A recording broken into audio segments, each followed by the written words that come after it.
and see what you guys think.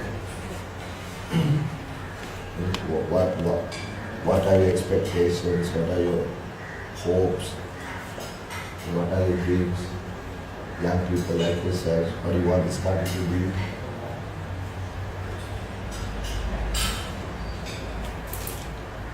Start with the first one on that.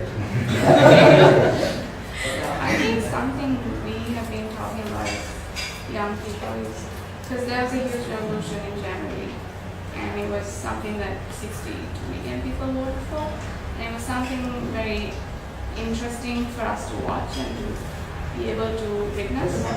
And with this election, if the UNP does come to power, how would that play out? Would there be a divide? Would there be a unity? How would you plan on moving forward?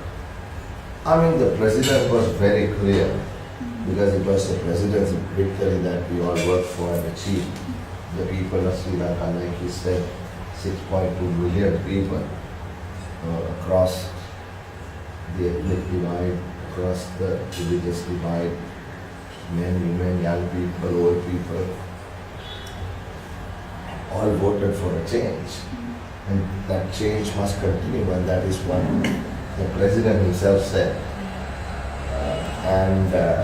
We see a great partnership between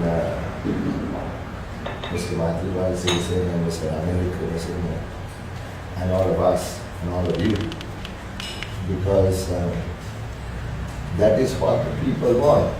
The people don't want to change the change, they want to continue the change.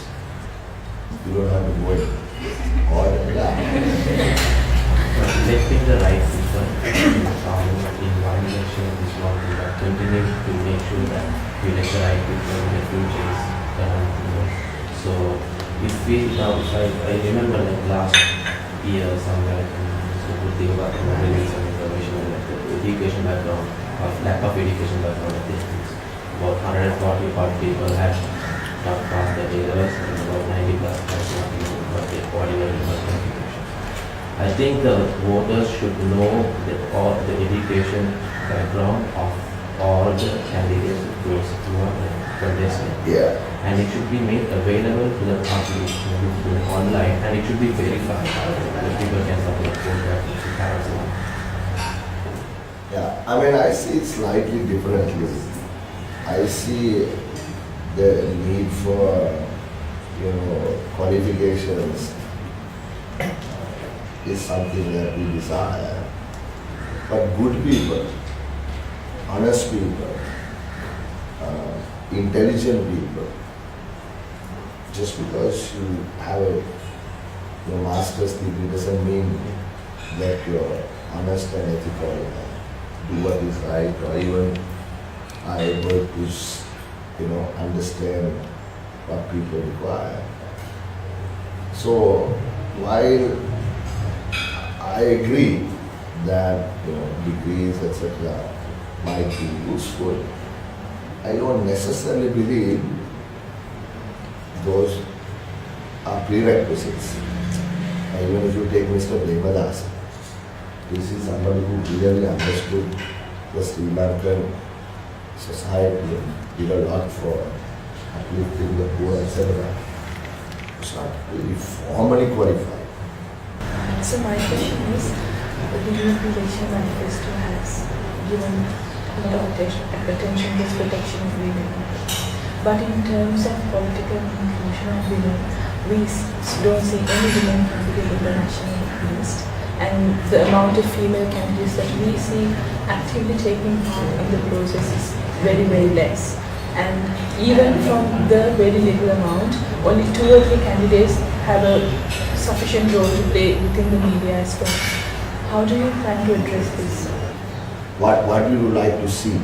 I mean, I hear this, and this is a really serious matter of concern, because we have more than 50% women, right? 52% women and 48% men. But if you look at their representation, particularly in Parliament, it's only about 5 or 6%, right?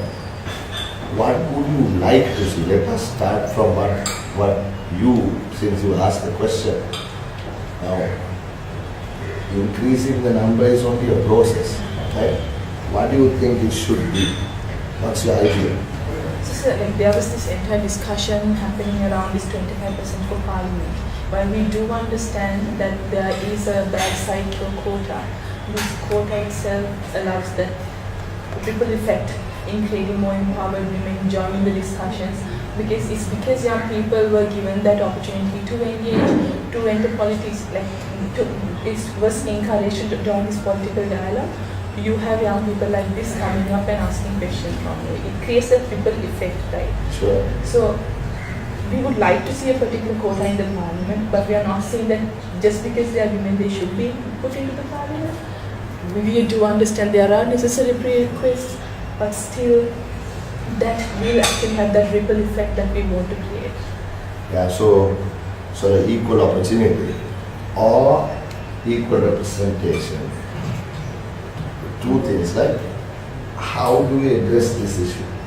One is, do you think we should have quotas for a particular number of seats in parliament? Or do you think there should be a quota for a particular number of contestants at an election? I just want to make the views of the young ladies here. Huh? Contestants, I think more. Because if you allocate seats, maybe they're not actually qualified to hold them. So just because they're female, they'll get that position, right? But at least if they are contestants, the people can decide whether they're qualified enough to go to parliament. So I think. What about the others? I personally feel that just because you have a quota is a good idea, or a contestant quota is also a good idea, but it still doesn't address the big issue. If we take Afghanistan, for instance, they have a substantial number of women in parliament, but the violence against women and the level of sexism that exists in that country is somewhat higher, you would say, than Sri Lanka. So I think what is needed is a bigger conversation in parliament about women's rights, about women in the workplace, how women are being treated, about sexism, because there's not enough talk in the parliament actively about progressive liberal values. It's not necessarily about the quota, it's about creating that conversation. Yeah, creating that conversation. I want to ask you also what your views are. This is my area of research, ironically. One of the conversations we've been having is about engagement of women generally in politics. For example, when I was doing my paper, one of the statistics we couldn't find was how many women actually vote. Because when you talk about engagement in politics, you're not just talking about women running, you're talking about women generally being engaged with the political process. And you definitely see a lower barrier rate, whether it's in civil society or whether, especially when you go down to the grassroots levels and you find the fishermen corporations and the grassroots unions, it's always men doing it. And that's why political careers often start very much at those grassroots. A quota, I swing both ways on it, so to speak. A quota has the advantage of getting women into parliament, but like you said, it means that they're taken in just because they're female. But I don't think that's stopped anyone right now. There are women, quite frankly, taken in because they're women and they're pretty and they're in books. And they don't have much upstairs to back that up. But then, on the other hand, if you have a quota on the nominations list, which is mandatory, for example, the UPFA has no women on their national list. And I'm not honestly trying to say that you couldn't find one woman to put on that list. There are educated women in this country I know of who have asked for nominations and not been given. Because political parties don't want to take a risk, frankly. They're not willing to take a risk because they don't know if those women will be elected or not. And that's a seat they could or couldn't lose. So if you have a mandatory nominations quota, then political parties are forced to take that risk and they will be more likely to give women they wouldn't have given otherwise. The second thing is going back to what Tisri said about engaging a wider conversation. We talk so much about women, they will say, oh, there's only women holding high positions in business. But the question is, are those really women speaking their voices? When we did our research in India, we found that there is a quota at the village level. But those aren't the women run, but it's often men who can't run put the women forward because they know their wife will get elected because of the quota and they're speaking the men's voices. this happens, I mean, let's face it, there's a glass ceiling even here in business. There's a glass ceiling in civil society. So like this we say, it's, yes, women getting elected in parliament is one thing, or women getting elected at Pradesh Sabha level or government level or whatever, it is one thing. But the conversation is not just about that. It's about are we really making use of the full talent? Because if you ask me, if you're leaving 52% of your talent pool out of your deliberations and about your conversations, then how do we plan to do this economic and social power that we keep talking about if we don't have 52% of our entire population engaged in it? Why? I mean, this is brilliant. You know, the reason I didn't answer your question is because I want to get the views of the young women here. I mean, who am I to say yes or no? But now here we saw differing views. But I want to take it one step further. The idea of having a certain mandated proportion of women candidates on the nomination list, I think is a way to start, right? And then we can see how that progresses. We haven't even got to that stage. I mean, we can't run before we walk. මම ඉගෙන ගන්නේ කොළඹ විශ්වවිද්‍යාලයේ මේ අධ්‍යාපන ප්‍රතිසංස්කරණය ගැන කලින් කතා කරපු නිසා මේ ඒක ගැන කතා කරලා වැඩිම අඩුවෙන්ම අවධානය යොමු වෙන්නේ කලා සම්බන්ධයෙන්. I study at the Faculty of Arts, and I feel like a lot of the discussions aren't focused on the arts. Like you are in economics, so ආර්ථික විද්‍යාව කලා ඊට තියෙන්නේ.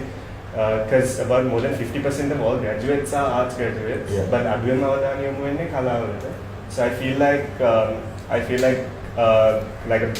the biggest problem is a lot of my friends at the Faculty of Arts, if you ask them why are they choosing arts, they would say ගමේ ඉස්කෝලේ තිබුණේ කලාව විතරයි එළවලට කරන්නේ. That's the reason why they're doing arts. Not they wanted to be a scientist, but they ticked arts because that was the only school. So I think that's one thing we need to, I think you should really probably pay attention to in education for possible. Because we are seen as troublemakers, protesters, the biggest unemployment and so on. But the biggest reason for that really is because people do arts because that's the only thing, that's the only option in their villages. ඒක 100% හරි ඒ උත්තරේ. ඒ ප්‍රශ්නේ සහ එතුමා දීපු උත්තරේ. ඔබ දේශපාලනය කියන වෙන දෙයක්. තුන්වෙනි වෙනවා. මේ අපි මම කිව්වා මම පටන් ගන්නකොට අපි හරින්න එක්ක බඳුල්ලේ ඡන්ද කරපු දවස්වල අපි ගියා වතු වලට. මම මතකයි ග්ලෙන්නෝවත් ලිෆ්ටන් සීප්වත් ඔය වතු වලට ගියාම අපිට දැනගන්න ලැබිච්ච දෙයක් තමයි මේ පළාතට මුළු වතු යායටම එහෙම නැත්නම් වතු යායවල දෙක තුනකට මේ විද්‍යාව උගන්වන පාසල හොයා ගන්නවත් නැහැ. හරි. එතකොට අපි ඕන්ට දීපු ප්‍රෝග්‍රෑම් තමයි අපි ඕන්ට විද්‍යාව උගන්වන පාසල් වහාම ස්ථාපනය කරනවා කියලා. මට අතවසම හදවතින්ම සන්තෝෂයි. අපි ඒ දේ දැනටමත් කරන්න පටන් ගත්ත නිසා. මම එක උදාහරණයක් දුන්නේ. නමුත් ඇත්ත කතාව විද්‍යාව උගන්වන පාසල් විද්‍යා අංශයෙන් උසස් පෙළ කරන්න පුළුවන් පාසල් සීමිත සංඛ්‍යාවක් මේ රටේ තියෙනවා. එතකොට අර මම කිව්වා වගේ කලින් ඉහළ තරගකාරීත්වයකින් යුතු තාක්ෂණයේ මුසු රැකියා නම් උත්පාදනය කළ යුත්තේ අපි ලෝකෙත් එක්ක තරඟ කරලා දියුණු වෙලා ඉහළට යන්න එහෙමනම් ලොකු පරස්පරයක් තියෙනවා. අපිට යන්න ඕන තැනයි එතනට අවශ්‍ය කරන ශ්‍රම බලකායයි අතරේ. එතකොට මේ ප්‍රශ්නේ අපි තේරුම් ගන්න ඕනේ.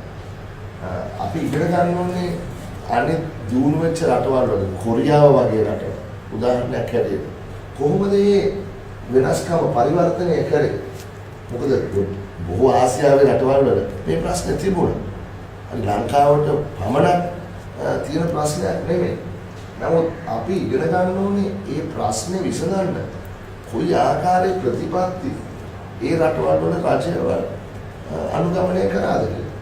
ඉතින් ඒ වැදගත් ප්‍රශ්නෙට උත්තරයක් අපි බලාපොරොත්තු වෙනවා මේ රජයෙන් ඉදිරිපත් කරන්න. මොකද අපි ඍජුවම කියන නිසා අපිට අවශ්‍ය වෙන්නේ ඉහළ තරණකාරීත්වයට යොමු දැනුම මත පදනම් වෙච්ච ආර්ථිකයක් ගොඩනගන්න. Dr. Harsha, I have a question in regards to national security. My background is, I'm in the counterterrorism field as well, so my research is based a lot on the OTT and things like that.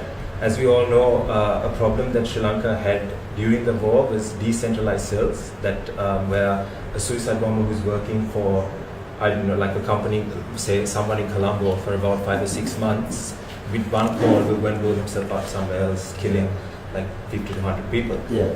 Keeping that in mind, there is a fraction, a very small fraction, this has been evidently proven as well, of the Tamil diaspora that still wants to resort to violence. The old government didn't handle this problem very balancedly, like they did not bring the Tamil diaspora in, they completely cut off the NGOs and things like that. What my fear is, there is speculation that the D-list, like the blacklisted people who can't come to Sri Lanka because of their terrorist funding in the past, they're going to be delisted and taken off the list, so they can travel freely to Sri Lanka, they can have business transactions. See, my fear is that in the future that they can use these decentralized cells because there are still elderly cadres who have not been rehabilitated, who have not been even identified, who are still living normally. So since May 2009, they haven't been identified and they're just living the normal life. But that ideology that still stands with them is my issue. So if one of them are to be given, I don't know, say 3-4 million, will they resort to guerrilla warfare? And how will the UNP look into this problem? And how is that, like the reintegration going to help come from this problem? Very complex question here, and I'm glad that you asked that question. Honestly, I'm surprised. Yes, I think that the answer is twofold. One is, what do we do in the short term? But the real answer is, what do we do in the medium and the long term? How do we bring everybody in? How do we bring an inclusive society, right? I may have been in a decentralized cell at the time where I was thinking I am being discriminated against. The government in office is not treating me like a Sri Lankan, right? I am being marginalized. But if that environment changes and I now feel, no, I don't feel that, I feel better about living in this country. The government and society, they are open, I can integrate. Then even if you are, like you said, an unidentified still in one of those cells, will you obey those orders? So I think that is the break that we are looking for, right? And that break from that thought process will come only if there is a counter force, right? It's like a magnet, right? Which is the stronger magnet? And you have some, some object of steel, and you hold the magnet, and the stronger one will pull it in that direction. So I want to think like that, because you cannot identify each and every person. I don't think so. You might know better than me. You can't. Right? So it has to be something else that changes the mindset. So that is my answer to that. And in order to do that, people like myself, I have a huge responsibility as a policy maker. Easy finance available to entrepreneurs, and there should be still in Sri Lanka, although we have become globalized, but still are we truly globalized? There hasn't been a so-called technological diffusion between developed countries like Germany, all those countries with Sri Lanka. It's true that they started the German tech, but there's only one for the whole of Sri Lanka. There's no such huge technological diffusion between the first world, that is the developed world, and Sri Lanka. So how would you address all these in the future, like, mainly the finance? Yeah, I mean, I have a lot of problems with the way savers' money are collected by intermediaries and doled out to people who want to borrow. And that is what a bank does. So there is a disconnect there.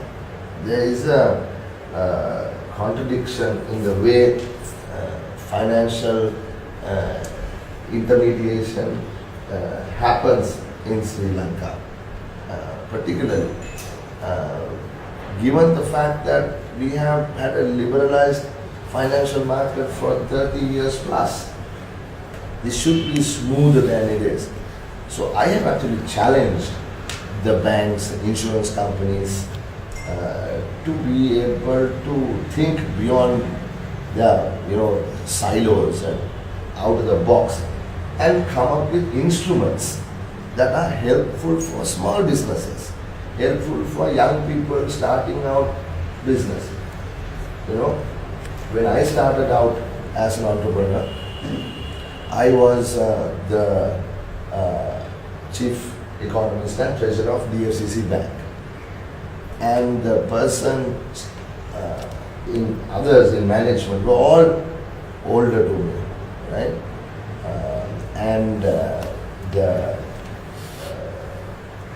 The CEO at the time told me, Harsha, you are being really silly.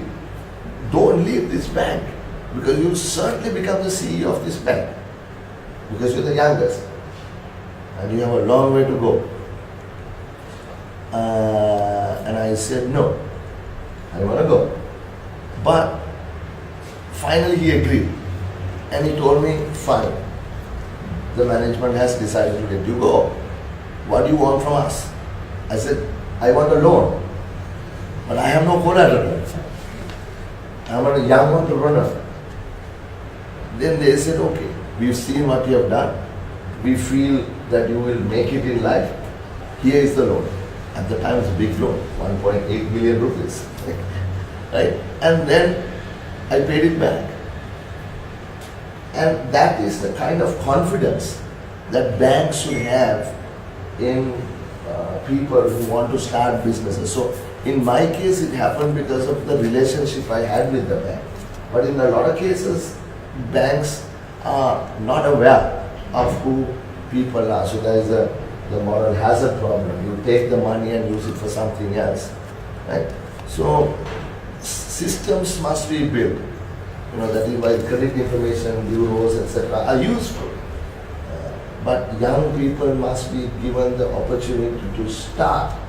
And like he pointed out, finance is certainly a constraint that I hope to fix in the next 5 years. Dr. Harsha, Yeah. under a new government, can we expect to see a modern transportation network like the London Underground or something? So help people, because currently there's a lot of traffic on the roads and Yeah. We are creating what's called a megapolis, Western Province megapolis, and I've seen the most exciting integrated transport master plan. People like Professor Amal Kumarji at Morocco University, people like Dr. Lalita Siri Gunarwan, currently Secretary Transport, and many others, technical people, commuters, wide cross-section of society come together to come up with this. So there is going to be an exciting infrastructure development plan, more focus on public transport. The monorail that will start from Mala Bay, public-private partnerships, where people can be invited to invest not in running the rail, but own real estate along the rail, where the monorail can stop in a mall, for instance, if you've seen in Malaysia or Singapore or Thailand or London, and then the property developer would then be able to generate revenue by renting out or selling real estate. But it is a different model where you invest money for the rail, but you bring in generate revenue from real estate. So these are new things. Why can't we come up with a policy like national policies for special for education, which is not dependent on the party? Even if the government changes the policy, so that we can run a long run. I mean, I think you asked perhaps one of the most important questions here, about education policy. So that is why we want to have what is called a national government even for some short period of time. So immaterial of whether we are green, blue, red or orange, we can come up with a longer time horizon plan for education. Right? My dream, our dream is to create a knowledge-based, highly competitive economy in Sri Lanka. And to do that, we have to change the sort of the rote learning that now we have inherited over a long period of time. Give kids the ability to think, give them the space to be creative, give them the chance to take a risk, let them learn by falling and helping them get up. That is education, right? And education is not about just passing some exam. So we seriously have some major issues in terms of getting a 19-year-old kid out of school and into society. So let me tell you one thing that your new government will do is to put a lot more emphasis on education. Education is going to be our number one priority. We have already said that from next year no kid will drop out of school after O-levels. We've already said we're setting up 15 colleges of technology around the country. We've already said that we are going to allocate a lot more money than 1%, 1.4% of GDP to education. So that is the plan, and we hope that we'll have consensus in Parliament for our highly competitive social market economy model that is based on knowledge, and that we'll be able to agree on a national education policy and a national health policy. Doctor, I are going to have private medical colleges in Sri Lanka because it's very limited vacancies in the state medical colleges, and I'm doing medicine, so I'm going to brought back fortunate my parents can afford to send. But what happens to the poor kids who fall short by a few marks to gain entrance? What do they do? There are private universities that have now come up in Sri Lanka, and in terms of medicine, Saitam is one such example. But they don't have recognition from the Sri Lanka Medical Council, so you can't practice. Yes, I think it's a process. That we all have to come to grips with the fact that, I'll give you an example, son. Last year, we collected 1,050 billion rupees in taxes. We taxed consumer items, we taxed essential services. But we had to pay 1,076 billion just to repay our loans, not fully repay the installment and the interest. So we had no money left over. Education costs money. We have to not just build buildings, we have to pay teachers. There must be a good quality, right? We have to keep certain standards. So I think we will have an open conversation. And there is a lot of support I see across the board. Political parties who may have opposed some of the ideas that are now being generated are willing to discuss. So I see a more conducive environment for some sort of reform in higher education, where free education continues. That will never stop. But beyond that, how do we give more opportunities to kids who are capable and are unfortunately not able to achieve their dreams because of some policy blunder of a government? So we are open to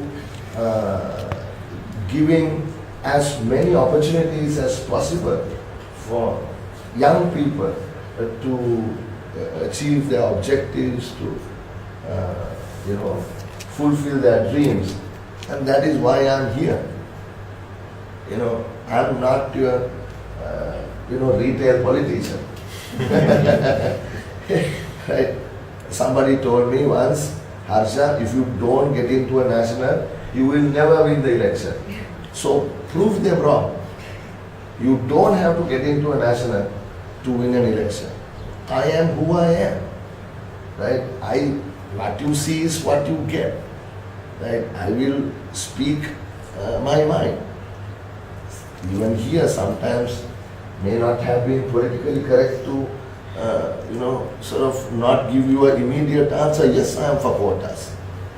But you can't solve the country's problems this way. Kennedy once said that the problems of the world cannot be solved by skeptics and cynics whose horizons are limited by obvious realities.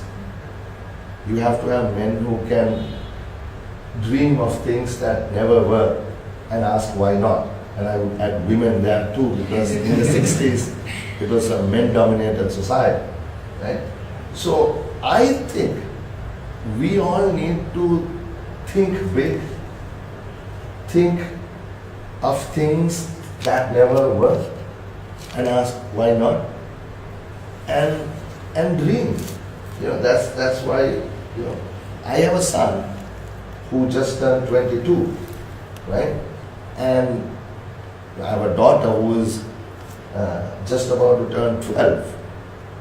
And I see every day, my son is away right now, but I have learned, over the years, what a little child wants, what a teenager wants, what now a young adult aspires to be. So everything that I bring to the table also brings in my learning as a person, and as a husband, as a father. So I am really trying to change. I think one of the biggest mistakes, quite frankly, all politicians and all governments make with young people is they think we're passive recipients. They think they come and tell us what to think. I think this has been refreshing in the sense it's good to have our thoughts taken into consideration, our voices. So one thing I would really like to see the new government, whether it's national government, UND government, or UPFA government, do is actually hold youth consultations at least once a month, especially ministers who run relevant ministries like education, like health, like higher education, economics. If they can sit down with a group of young people every month and just for once not talk, but listen to them and listen to what they have to say and what they think, I think we go a long way towards how policy is implemented and how politicians themselves see this country. Thank you. I think over the past 21 years, one of the main things that happened is people have lost their faith in government institutions, especially law enforcement. I'm in tourism, and recently one of my clients, he was body checked for no reason. And this police officer took his cigarettes, he was asking him for money, Absolutely no reason. Just for the plain fact that he was traveling a little later or 2 in the morning. So that sets a really bad example of the country when the people that are supposed to be upholding the law are committing things like this. So what do you think the UNP will, what steps will the UNP take to clean out this corruption that is inherent in our government institutions? Fundamental requirement of building a decent, law-abiding society. That is what good governance is all about. You know, having efficient and transparent, accountable institutions. Right? And one of the first things we need to do is to depoliticize these institutions. The regulatory institutions are politicized, right? The judiciary, I don't want to make too many comments here, but we all know to what depths this institution fell, right? So it is a duty not just of me, but also of you to ensure that happens. And that is the change that people wanted on the 8th of January. And we are on that road going forward. Right? It is for good governance that the people of this country voted. Look, our United National Party has now become the United National Front for good governance, right? So there is a fundamental belief.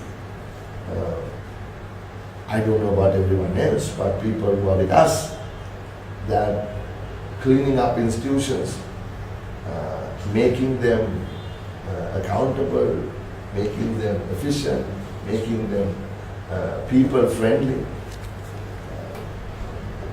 is something that we are committed to. So I think you will see major changes. You've already seen changes.